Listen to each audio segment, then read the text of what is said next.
সারাদিন রোজা রেখে সন্ধ্যার পর একটু অন্যরকম খাবার খেতে মন চায়, তাই আজকে হচ্ছে বিরিয়ানি রান্না করব। আসসালামু আলাইকুম, হ্যালো এভরিওয়ান, সবাই কেমন আছেন? আশা করছি সবাই ভালো আছেন। আলহামদুলিল্লাহ, আল্লাহর অশেষ রহমতে আমিও ভালো আছি। ভিডিওটা ছিল গত শুক্রবারের, তো আজকে এডিট করে আজকে আপনাদের সাথে শেয়ার করতেছি।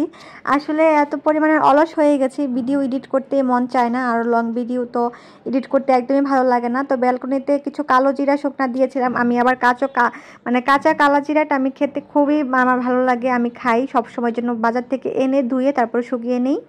আর এদিকে আমার বাগানে আমার ব্যালকনির বাগানে মোটামুটি সব কিছুই আমি লাগাইছি, যতটুকু পারছি আর কি, সব কিছুই আছে, আরও গাছ আনবো। তো এখন চলে যাচ্ছি রান্নাঘরে। তো আজকে হচ্ছে আমি বিরিয়ানি রান্না করব। আমি যেমন পারি তেমনই রান্না করব, যেমনটা আমি পারি আর কি, কারণ আমি কখনো কারো রান্নায় ভুল ধরি না। তো আপনারাও কেউ আমার রান্নায় ভুল ধরবেন না, ঠিক আছে? আমি যেমন পারি তেমনই রান্না করছি। তো আমি হচ্ছে আজকে মুরগির মাংস দিয়ে রান্না করব। আমার কাছে কেন জানি না মুরগির বিরিয়ানিটাই ভালো লাগে, আমি এজন্য সবসময়, আমার হাজব্যান্ডও অনেক পছন্দ করে, যার জন্য আমি এটাই রান্না করি সবসময়। গরুরটা অত ভালো লাগে না, তেহারিটা ভালো লাগে, কিন্তু আমার মনে হয়েছে যে না, মুরগি দিয়েই রান্না করি। আর বাসার নিচে ওদিনকে আমাদের রাস্তার ঢালাই চলতেছিল, এত পরিমাণের শব্দ, রান্না করে থাকতেই পারতেছিলাম না। আর শুক্রবার যেহেতু ছিল, আমার হাজব্যান্ড বাসায় ছিল, ভাবলাম যে একটু অন্যরকম ইফতার আয়োজন করি। সারাদিন রোজা রেখে সবসময় তার মুড়ি খেতে ভালো লাগে না, তো যার জন্য একটা অন্যরকম আয়োজন। তো আমি হচ্ছে রেডি মশলা যেটা, একটু তো দিয়ে দিলেই হয়, অনেকেই জানেন। অনেকে অনেকভাবে রান্না করেন, আমি এইভাবেই রান্না করি, এটাই আমার কাছে ভালো লাগে।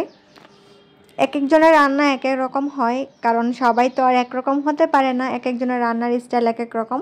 আমি এরকমভাবেই রান্না করি। তো এদিকে আমি রান্না বসিয়ে দিয়ে তারপর ইফতারের জন্য হচ্ছে ফল কেটে নিব।